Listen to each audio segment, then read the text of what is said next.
안녕하세요. 동학개미TV의 안산개미 인사드리겠습니다. 제가 오늘 리뷰를 해볼 종목은요. 바로 이 두산 에너빌리티라고 하는 종목이고요. 코드 번호가 034020이 되겠습니다. 금일 현재 시간 2023년 8월 9일이고요. 수요일 오후 5시 39분을 지나가고 있는 시점이 되겠습니다. 자, 두산 에너빌리티 같은 경우에 정말 또 간만에 상승이 나왔습니다. 근데 이제 여러분들이 봤을 때는 이 상승이 굉장히 좀 째째하죠. 굉장히 작아가지고 약간 실망을 했을 수도 있다라고 보고 있습니다. 그래도 저는 이 두산 에너빌리티를 보유하신 분이 계시다라고 하시면 그래도 가지고 가시는 것이 맞지 않겠느냐, 그 말씀을 드려보도록 하겠습니다. 이 두산 에너빌리티라고 하면요, 우리가 봤을 때 크게 사업을 여러 개 합니다. 근데 이제 크게 봤을 때는 또 지주회사의 성격이 있어요. 근데 이 지주회사들의 성격이 대체로 이제 평가가 좀 박합니다. 근데 이제 최근에 뭐 에코프로라든지 포스코 홀딩스를 봤을 때 둘 다 지주회사임에도 불구하고 최근에 주가가 많이 갔다라는 것이죠. 그러면은 이 두산 에너빌리티도 사실은 두 가지의 회사를 가지고 있죠. 어딥니까? 두산 바켓을 가지고 있잖아요. 두 번째는 이 두산 퓨얼셀을 가지고 있단 말이죠. 요렇게 볼 수 있습니다. 포스코 포스코 홀딩스는 좀 계열사가 많아요. 근데 에코프로 같은 경우에는 상장된 회사가 두 개밖에 없죠. 에코프로 BM과 에코프로 HN이죠. 요 두 개가 좋으니까 에코프로도 날아가는 거예요. 근데 두산 에너빌리티 보시면은 두산 바켓이 그렇게 좋음에도 불구하고 주가가 잘 못 갔다는 것이죠. 오늘은 조금 조정이 나와주고 있지만 얘가 3만원부터 올라갔다라는 것에선 변함이 없죠. 두 배를 갔습니다. 잠시 쉬어가는 자리입니까? 온검씨입니다. 요렇게 보실 수가 있고요. 반면에 퓨얼셀은 좀 많이 못 갔던 부분이 없잖아 있는 것 같습니다. 바켓 같은 경우에는 건설 기계 장비를 하고 있고요. 그리고 자회사로 알려진 퓨얼셀 같은 경우에는 이 수소 산업을 하고 있다. 그렇게 보시면 되겠죠. 두산 에너빌리티 같은 경우에는 여러분들이 아실지 모르겠지만 본업이 뭡니까? 원자력이에요. 원자력. 들어보셨죠? 원자력만 하는 것은 아닙니다. 플랜트라고 해가지고 원자력 발전소를 건립하는데 필요한 부분들 납품한다든지 공사를 진행한다든지 요거 이제 플랜트 사업이라고 하는데 이 플랜트 사업을 같이 합니다. 맞죠? 여기에다가 이 풍력이 들어가 있다라고 보실 수가 있겠습니다. 그래서 요 세 가지가 강력하고요. 요거 플러스 알파가 하나 붙습니다. 뭐가 붙습니까?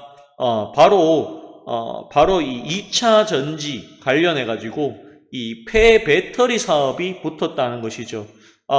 최근에 이제 두산 솔루스라고 해가지고 또 요거를 이제 자회사 만들어서 상장한다라는 이야기가 나왔던 것입니다. 여기 보시면은 7월 28일입니다.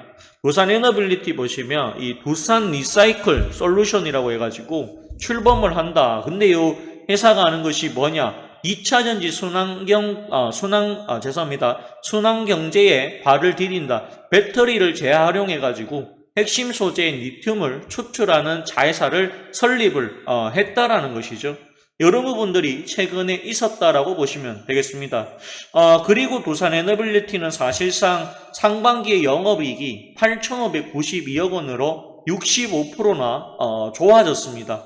수주 미수주 잔고 증가에 기반한 매출과 영업이익 증가와 자회사 호실적의 영향이다라고 이렇게 얘기를 하고 있어요. 여기 보시면 두산 에너빌리티가 지금 보시면 보령, 신복합, 여기 보시면은 보시면 가스복합 수주 확대를 추진하고 있다라고 돼 있고 미국의 첫 SMR 프로젝트 주단 소재 제작 착수해 가지고 연말에는 원자로 기자재 제작에 돌입할 예정이다.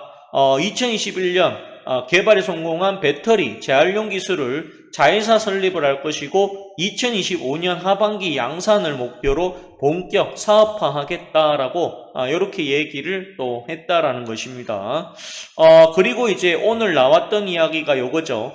탈원전 거치자 역대급 현금인 2조 8조 원 손에 쥔 두산에너빌리티다라고 이렇게 말씀을 하고 있습니다. 여기 보시면은요. 저희가 이제 카페가 있어요. 카페가 있는데 여기 보시면 꼭 읽어봐야 되는 기사들에서 요 이야기를 제가 오전에 10시에 이미 올려드렸어요. 그렇기 때문에 여러분들 요거 저희 카페에 들어오셔가지고 가입해 주시면 좋겠어요. 그리고 저희가 이제 드리는 따로 추천주가 있으니까 요거까지 받아가시면 더 좋겠죠. 아무튼 간에 요거 우리가 같이 한번 어떤 내용인지 한번 봅시다. 자, 두산그룹 원전과 신재생에너지 사업을 주도하는 두산에너빌리티의 현금성 자산이 3조 원에 육박한다라고 얘기를 하고 있습니다. 신규 원전 수주 등에 힘입어가지고 돈이 쌓이기 시작한다는 것이죠. 역대급으로 불어난 현금은 소형 모듈 원중과 수소터빈, 해상풍력 등 신규 먹거리에 재투자된다라고 이야기를 했습니다. 자, 연결재무제표 기준으로 올해 2분기 말 현금성 자산은 2조 8천억인 것으로 확인이 됐다라고 얘기를 합니다. 반면 전인 지난해 1조 5천억과 비교하면 2배 가까이 불어났다라는 것이죠. 두산에너빌리티의 종속회사이자 그룹 캐시카우 격인 두산바켓을 제외하더라도 두산에너빌리티의 현금성 자산은 현재 역대급 규모다. 이렇게 얘기를 하고 있습니다. 우선 신규 원전 수주가 발생이 되었다. 두산에너빌리티가 3월에 한국 수력 원자력과 2조 9천억 규모의 신한울 3, 4호기 주기기 공급 계약을 체결했다라는 것이죠. 그리고 2014년에도 신고리 5, 6호기에 이어가지고 9년 만에 성사된 원전 수주였다라고 얘기를 합니다. 그리고 여기 보시면은 이 카자흐스탄 복합 화력발전소 건설공사도 따냈는데 이게 1조 1000억입니다. 그리고 신한울 3, 4호기 그 다음에 카자흐스탄에 통해 가지고 유입된 선수금만 벌써 7천억 원이 들어왔다. 그러니까 돈이 있다라는 거예요. 돈이 있다라는 거. 두산에너빌리티의 상반기 수주가 5조 1641억 원이고 올해 연간 목표의 60%를 달성을 했다라고 얘기를 합니다. 더군다나 이 한국 기업 평가에서 채권 등급입니다. BBB-에서 BBB로 올렸다라고 보시면 되겠습니다. 최근에는 여기 안정적에서 긍정적으로 올렸는데 BBB 플러스로 올라갈 것으로 보인다. 그러니까 채권이 점점 좋아진다. 신용이 좋아진다. 이렇게 보실 수가 있다라는 것이죠. 두산에너빌리티 관계자가 말하기를 수소터빈과 SMR, 해상풍력이 대표적 미래 먹거리 사업이 될 것이다. 늘어난 현금은 현재 관련 사업 육성 등에 투자할 것이다. 이렇게 얘기를 또 하고 있습니다. 더군다나 여기 보시면은 이 배터리 재활용을 전문으로 하는 자회사 두산 리사이클 솔루션이 설립이 결정이 되었고 지금 보시면 내년 하반기부터 3,000톤 규모의 원료를 처리해 폐배터리 리튬을 애수할 예정이다라고 이야기를 하고 있습니다. 그렇기 때문에 이 두산에너빌리티가 지금 현재 손에 쥔 현금이 제법 된다라는 거예요. 더군다나 올해 1분기 수주가 제법 많이 들어왔다라는 것이에요. 그럼에도 불구하고 주가가 못 갔다라고 하는 것은 요게 시총이 10조가 넘어요. 그렇기 때문에 좀 무거워서 그런 부분이 없잖아 있습니다. 그런데 이 종목이요. 작년에 2021년도였죠. 보세요, 여러분들. 2021년도입니다. 2021년도 6월을 기점으로 해서 지금까지 제대로 된 상승이 나온 적이 없다라는 것이죠. 오히려 주가가 빠졌으면 빠졌지 제대로 된 상승이 안 났다는 게. 근데 제가 봤을 때 이제는 뭡니까? 긴 행보가 이제는 서서히 깨질 때가 점점 오고 있지 않을까 그 생각이 듭니다. 왜냐하면 두산에너빌리티가 가면 갈수록 좋아질 확률이 저는 높다라고 판단을 하고 있기 때문입니다.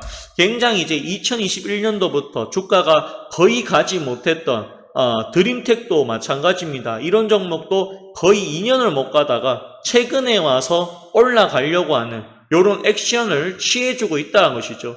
그러면 두산 에너빌리티도 여기를 기점으로 해서 지금끝까지 못하다가 이제는 뭡니까? 이제는 더 떨어질 자리가 아예 없어요. 그리고 빠질 만큼 빠졌고, 반면에 이제 3분기만 하더라도 나올 수 있는 게 이 폴란드 원전에 대한 이야기가 나올 거예요. 그렇게 됐을 때 더군다나 정부에서 탈원전 정책 쓰자라고 하죠.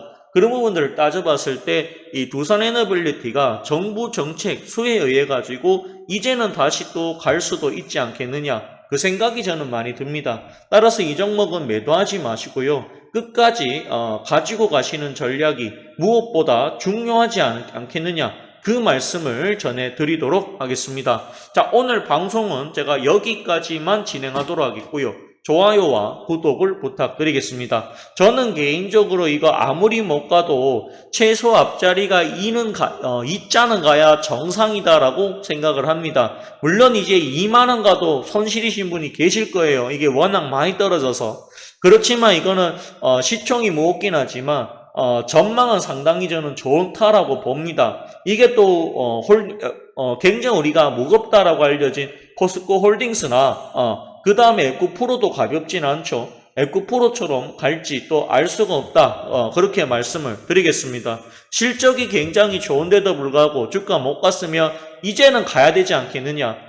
최근에는 굉장히 우리가 무겁다라고 할 수 있는 네이버조차도 주가가 움직인다는 거예요. 그러면 사실상 이제는 두산 에너빌리티도 갈 때가 되었다라고 저는 그렇게 보고 있습니다. 보유자분들은 보유하셨으면 좋겠습니다. 자, 끝으로 현재 저희 동학개미 TV에서는요, 보시면 아시지만 현재 카페를 운영하고 있습니다. 여기 네이버 검색창에서요, 동학개미 TV라고 검색하시면 되는데, 여기 오시면 동학개미 TV라고 카페가 있습니다. 여기 오셔가지고 가입을 해주시면 제가 드리는 요거 추천주 보실 수 있고요. 종목 브리핑에 대한 글들을 보실 수가 있고 꼭 읽어봐야 되는 기사들까지 올려드리고 있으니까 요런 것까지 가져가셨으면 좋겠습니다. 자, 그러면 오늘 방송 여기서 마치겠고요. 좋아요와 구독을 꼭 부탁드리겠습니다. 마치겠습니다. 감사합니다.